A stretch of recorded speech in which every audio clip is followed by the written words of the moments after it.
वहीं मथुरा जिले की बात करते हैं। मथुरा जिले के वृंदावन में यमुना नदी में हुए दर्दनाक नाव हादसे में मृतकों की संख्या बढ़कर 11 हो गई है। 37 श्रद्धालु से भरी नाव पलटने के बाद इलाके में बड़े स्तर पर रेस्क्यू ऑपरेशन जारी है। सेना समेत करीब 250 लोगों की टीम लापता लोगों की तलाश में जुटी। अभी भी 5 लोग लापता बताए जा रहे हैं। देखिए रिपोर्ट।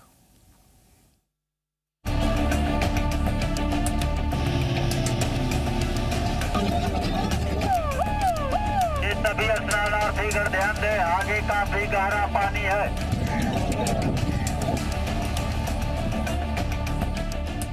उत्तर प्रदेश के मथुरा के वृंदावन में केसी घाट पर हुए दर्दनाक हादसे के बाद दूसरे दिन भी यमुना नदी में सर्च ऑपरेशन लगातार जारी है। एनडीआरएफ, पुलिस और प्रशासन की संयुक्त टीमें मौके पर बड़े पैमाने पर रेस्क्यू अभियान में जुटी हुई हैं। नदी के करीब 14 किलोमीटर के दायरे में सर्च ऑपरेशन चलाया जा रहा है।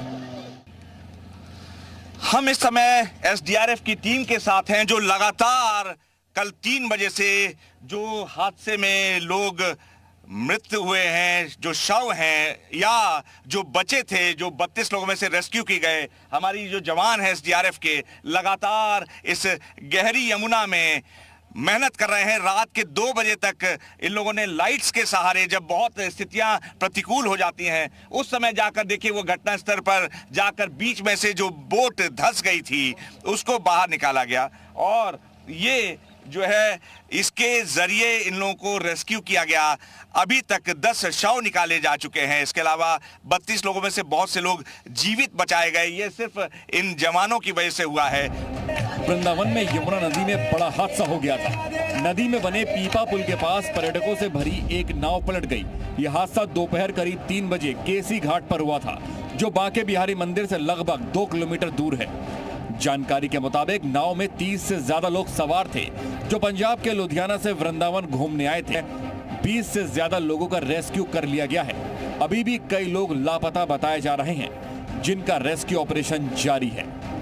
कल ये दुर्भाग्यपूर्ण दुर्घटना घटी है और इसका मतलब हमको बहुत दुख है, बट जहाँ तक ये कहना कि सारे अधिकारी अगर टोकते रहते तो ये ना होता। सभी अधिकारी अलर्ट रहते हैं, फिर भी कल दुर्घटना हुई है, इसके लिए हमें बड़ा खेद है। कल से ही हम लोगों ने मतलब पहले से ही संज्ञानित है कि नदी में बिना लाइफ जैकेट के, लाइफ सपोर्ट सिस्टम के नहीं जाना चाहिए और ऐसे जो भी लोग हैं उसका पूरा जाँच कराएंगे और कार्रवाई भी कराएंगे, क्योंकि हमारे लिए ह्यूमन लाइफ बहुत जरूरी है।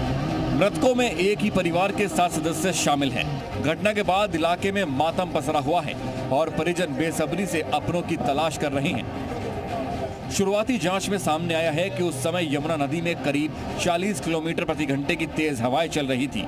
इसी वजह से नाव असंतुलित होकर डगमगाने लगी। श्रद्धालुओं ने नाविक से कई बार नाव रोकने की अपील की थी, लेकिन उसने ध्यान नहीं दिया।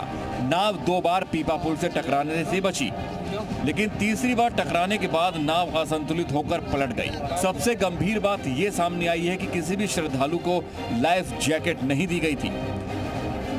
इसमें आप जानते होंगे, आप इतने सालों से गोताखोरी कर रहे हैं, क्या किसी की लापरवाही भी है इसमें? जो नाव चालक है उसकी लापरवाही है? किस वजह से आपको लगता है? लापरवाही नहीं, उसमें रस्सा फंस गया, इनका रस्सा निकाला ड्राम की वजह से नाव पलट गई। पुल हटाया ना इनने। इससे पहले भी कोई हादसा हुआ? क्या लोग यहाँ पर ऐसे डूबते हैं, नहाने के लिए आते हैं, तो आप बचाने आते हैं? हाँ, बहुत बार बचाए हैं। अब भी बचाते तो अभी 30-40 साल से हम लोग बचाते हुए आ रहे हैं।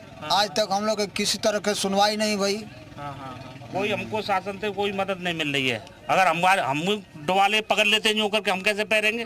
अभी मैं 5-6 दिन पहले बचाऊं मैं ईमानदारी जमना। ये जो स्टीमर है जो पानी के अंदर है मौजूद है, कितना फीट नीचे है, गहरा है? 25 फुट। अच्छा।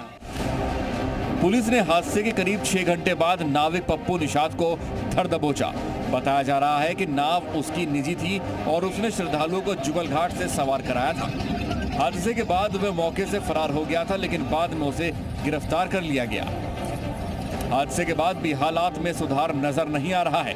घटना के बाद भी नाविक बेखौफ तरीके से बिना सेफ्टी जैकेट श्रद्धालुओं को नाव में बैठाकर से सैर कराते रखे।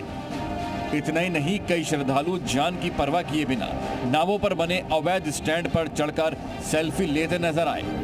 सुरक्षा नियमों की खुली अनदेखी और प्रशासनिक सख्ती की कमी से एक बार फिर बड़े हादसे का खतरा बना हुआ है। भैया लाइफ जैकेट क्यों नहीं पहने हो? भैया ये बताओ जरा, आइए, लाइफ जैकेट क्यों नहीं पहने हो?